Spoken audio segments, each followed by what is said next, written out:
We're talking about what bit you on the arse. Yeah. Literally. Yeah, because, we were having the discussion the other day, the classic quote or phrase, that's going to come back and bite you on the arse. And then we're just sitting there thinking, has anyone actually literally been bit on the arse? The bee bit my bottom. No, my bottom's big. So we want to get you on the phone lines. What bit you on the arse, literally? And once again, this isn't metaphorical. This isn't, No. oh, geez, I spent too much money on drinks. I couldn't pay my rent. It really bit me on the arse. This is literally like an alligator came out at the Darwin Crocodile Sanctuary, Australia Zoo, and nipped me on the butt. Yeah, I've got a couple stories. When I was little, like a small child, my first dog, he was a bit of a biter. Didn't like being touched that much. So one night he snuck into my bed, and I've just sort of rolled over, bit me on the arse. Did you wake up? Oh yeah. There were crocodile tears to get him out of the room. You didn't think it was just a bad dream? No. I got another story too. My sister, who's actually allergic to bees, she sat on a bee once and stung her right on the bottom. Right. Yeah. Do you just have hereditary arse blood that attracts all these animals biting you? People love our bottoms. It runs in the family. It runs in our genes. We've got Jody from Dernancourt on the line right now. Jody, what bit you on the arse? A whole lot of fire ants when I was living in North Queensland. Fire ants. Jeez. Yeah. How many people have made the gag, got ants in your pants? Yeah, I know, right? But they were in my knickers, and I put them on, and a few minutes later, I was like, hang on a minute. Jeez, what's down here? What's the feeling of fire ants? Like, what does that entail? A bad curry. Yeah. Maybe like if you've ever had a tattoo. Okay. Yeah, right, okay. Bit stingy. That little pokey little tattoo feeling. Oh, geez, that does not sound appetizing, does it? Bill in Shido Park. Bill, good morning, mate. What bit you on the arse? Yeah, good morning. G'day, mate. I was bitten by a Labrador. A Labrador. Ooh. Right. So where did this happen? Was it at the dog park? No, I was a meter reader for SA Water. Oh, so you're on the job. Sorry? Yeah, on the job. I went on the property to read the meter. There was no signs about any dogs there. The gate was open. And the meter was underneath a hedge. It was a big hedge, and I had to crouch down to get my head underneath it to read the meter. Yeah. And the dog crept up behind me and bit me really hard on the arse. Oh, like fully grown dog, Bill?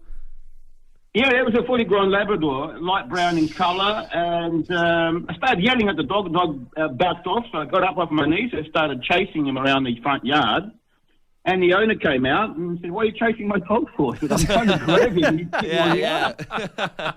Good on you, Bill, mate. Thanks for getting involved. Hey, we got James in Salisbury North. Tell us, what bit you on the arse? Literally. Boys, how you going? Yeah, Very good, mate. And yourself? Yeah, good, thank you. Literally got bitten on the arse by my younger cousin back in the day. A human. We're rolling with Labradors A bloody before. human. Yeah, right. James, how old were the two of you?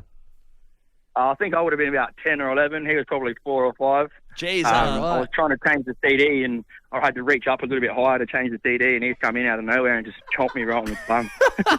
Is he like hanging on? You're swinging around? He's like airborne, or what's going on here? No, but it definitely drew blood, and it was bloody sore. So. Yeah, I was going to say, do you reckon there was enough force to get teeth marks? Yeah, definitely. Yeah, he kissed it. Bloody hell. Lodged a baby tooth in there when he left. Good on you, James, mate. Thanks for getting involved. We got Amy in Monapara. Amy, what bit you on the arse? Redback spider. Ooh, okay. So Crap. did you have to go to hospital after that one? What happens?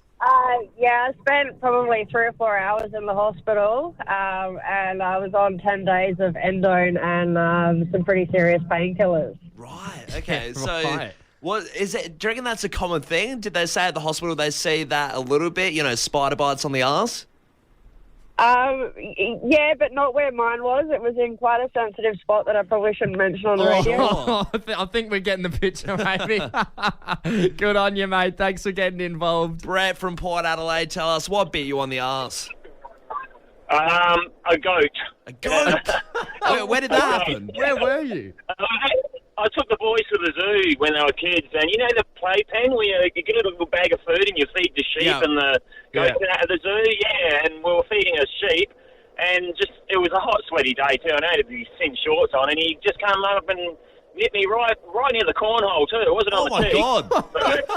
Did you have to call it early? Did you leave the zoo or you stay around for the other exhibitions? Oh, no, I was out of there, mate. I hate those bloody playpens. There's always someone trying to nip at you. Yeah. So it got me right on the bum. So, yeah, and I threw food everywhere, so all the sheep and that had his feed. It was a scene.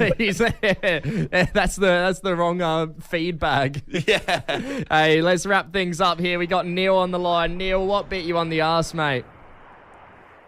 Yeah, how you going, guys? Yeah, when I was younger, probably about 4 years old, we used to go out and see some relatives, and my auntie actually dared me to bite my uncle on the bum. So, in due course, being a little kid, doing as I was told, that's what I did. And all I remember was my uncle standing up and going, "Oh my lord, he bit me on the bum." So he got quite a fright. Well, did you get bribed to do it? Did you get a little bit of pocket money or something to bite him on the arse? No, just being young and naive and doing as I was sort of told to do by my relatives. And I still remember it to this day, and it's still brought up in family conversations. So, yeah, Neil, you were the inflictor of the biting. You didn't get bitten on the arse. You bit someone on the arse. I bit somebody on the ass. I did. Did you clamp down pretty hard, or was it a soft bite?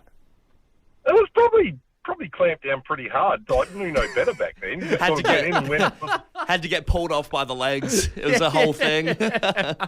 yeah, something along those lines. Yes, it was. Good on you, Neil, mate. Thanks for getting involved.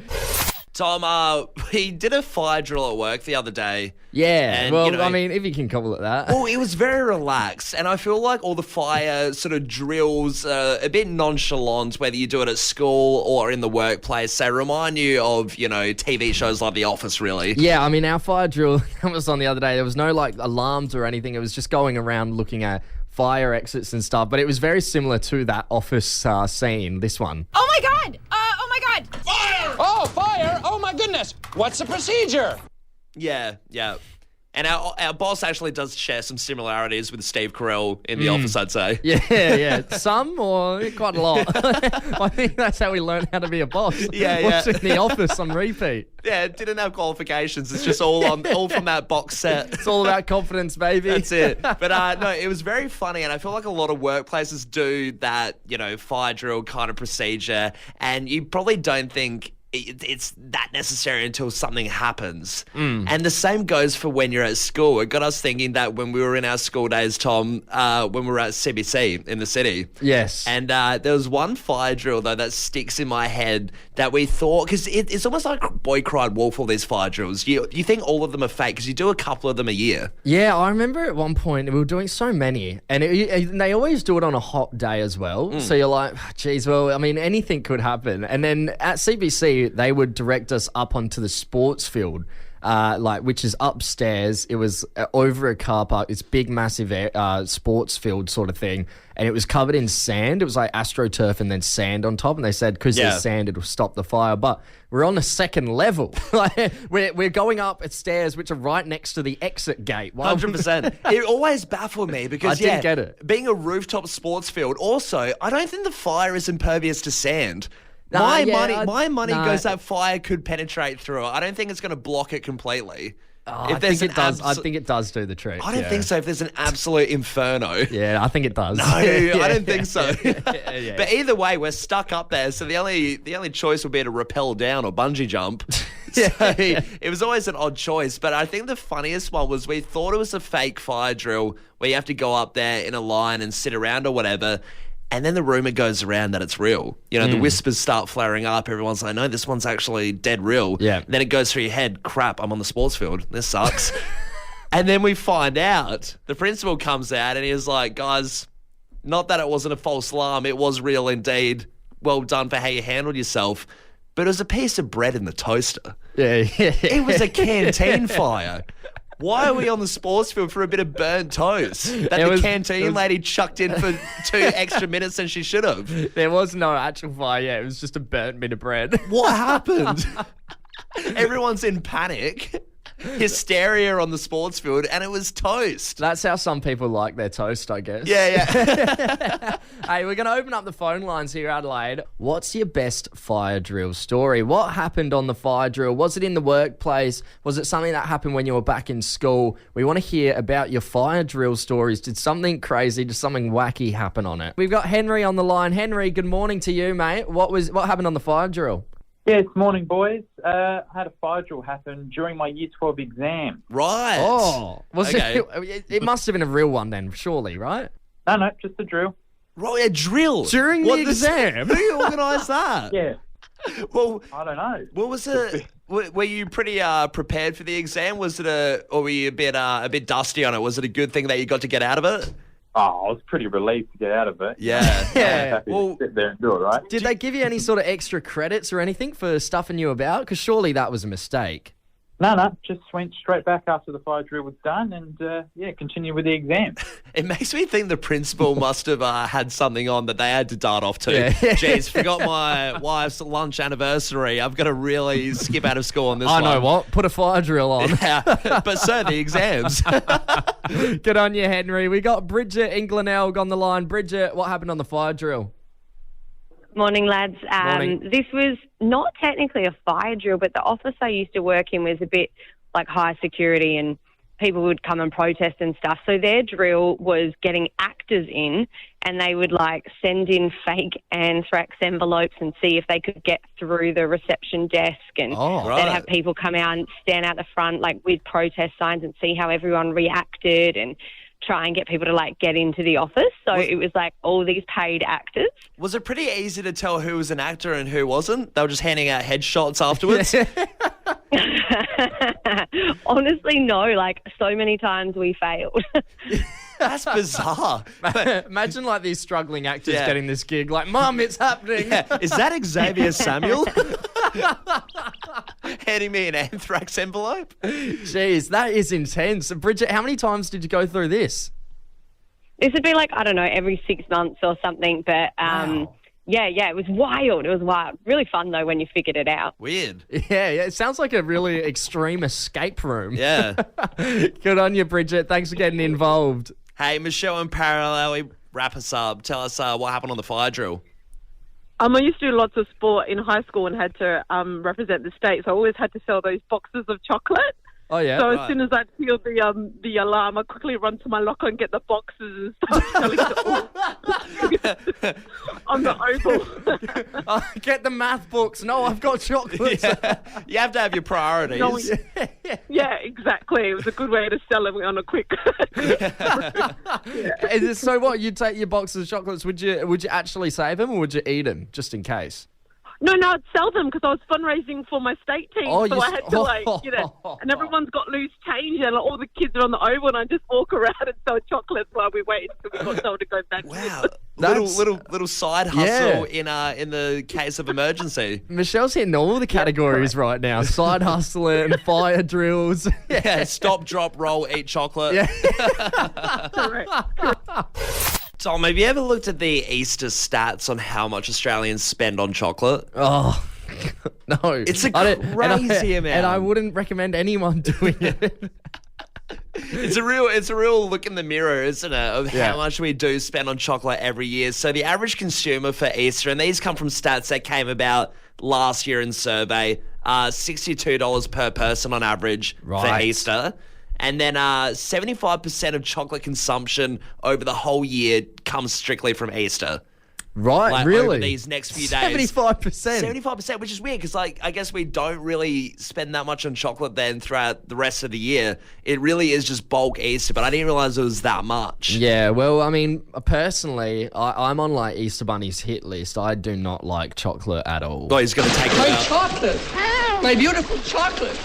He has it in for you. Yeah, I'm public enemy number one over there. No, I just don't get around the chocolate, which means, like, at Easter time, it's basically just a long weekend for me. I don't eat chocolate. We don't do presents or anything like that. Yeah, right.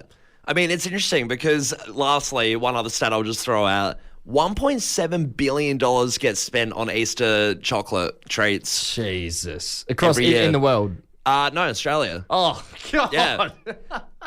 Can you imagine what the hell is happening in Bruges,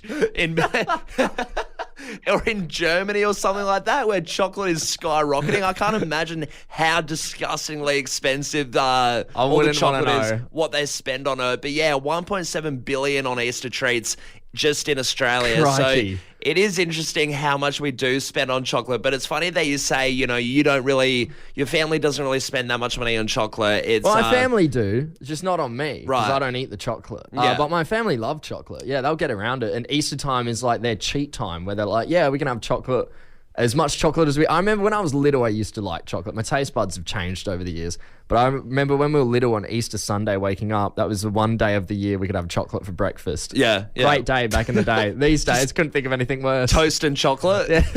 Just straight chocolate. Bacon, eggs, chocolate, the works.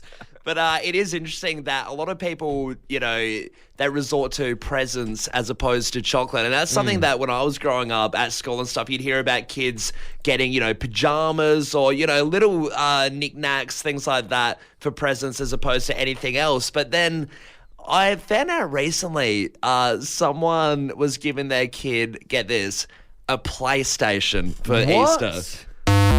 No, PlayStation. They've completely boycotted the chocolate. They boycotted, the small gifts, and they thought, we'll make this holiday kind of equivalent to Christmas, and they're getting their kid a PlayStation. Say, Christmas was only a few months ago. Surely Santa Claus could have brought one then, rather than making the Easter Bunny do his dirty work. Yeah. But Just no, I offloaded mean, away. to be fair, I do know someone who also got a Nintendo Switch. Wow. For an Easter present, but I don't get the Easter presents. We've never done presents. Same. It's strange to me. It's chocolate or it's nothing. And it's if you don't want chocolate, then you just don't really get anything. Like the idea of Easter presents just baffles me. So it's really interesting that people do it. But as I've grown up, yeah, you do see it more often. Do you do Easter presents? And if you do, let us know. What kind of things are you getting? Are you getting that smaller stuff that, could fit into like a stocking or something? Or are you getting big stuff like a PlayStation or a Switch? Getting plenty of people getting involved on the text line right now. This text is very interesting. They've said parents getting their children Easter presents is really unfair on all the other parents and children. How's little Johnny supposed to feel when he goes to school and find out his mate got a PS5 when all he got was a Cadbury bunny? Hit the nail on the head there. Yeah. I mean, I do remember that as a kid, though. Like some kids coming in and being like, hey, I didn't get chocolate, but, the new Nintendo was great. Like, what the hell? Yeah. We got this one here. Yeah, we get the kids' pajamas as it's coming into the cold season now, and they might get a PS voucher. Right. Very good. It depends how much you're putting on that PlayStation voucher. If it's if it's like $10, yeah, all right, maybe buy a Fortnite skin or something. I don't know what the kids are doing, but still, I don't know. I get the pajamas. Someone else texting in here. If you don't like chocolate, why don't you just boil an egg and paint it like I used to when I was a kid? I never thought I'd just be a traditionalist for like, I don't know why we sound like old men, that we're just absolute traditionalists for religious ceremonial stuff. And we're like, no, it should be chocolate only. It's chocolate and it's fish on the Friday. Hey, we're going to Smurf over in Cheltenham. Smurf, good morning to you. How are you? I'm all right, mate. Yeah, good. Now, Smurf, do you do Easter presents? Chocolate pajamas, that is it. Under $50 each kid, it's sorted. Right, chocolate and pajamas. Because I feel like pajamas, is that a common thing amongst parents giving gifts to their kids? I feel like I hear that a lot. We always got like pajamas when I was a kid. I just thought that was normal. Yeah, right. Smurf, do you do the matching pajamas or they just get their own? Yeah. Yeah, nice. Yeah, nice. we are matching. Is there Easter branded pajamas? Is there pajamas you can get with chocolate on it? Yes.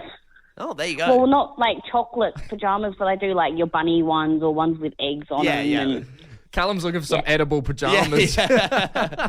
when it gets to the hot summers, I can eat myself. I don't think Kmart's the place to find that, mate. Yeah. Hey, new invention. Good on you, Smurf. Thanks for getting involved, mate. See you, mate. Hey, let's go over to Sue, Mawson Lake. Sue, do you do Easter presents?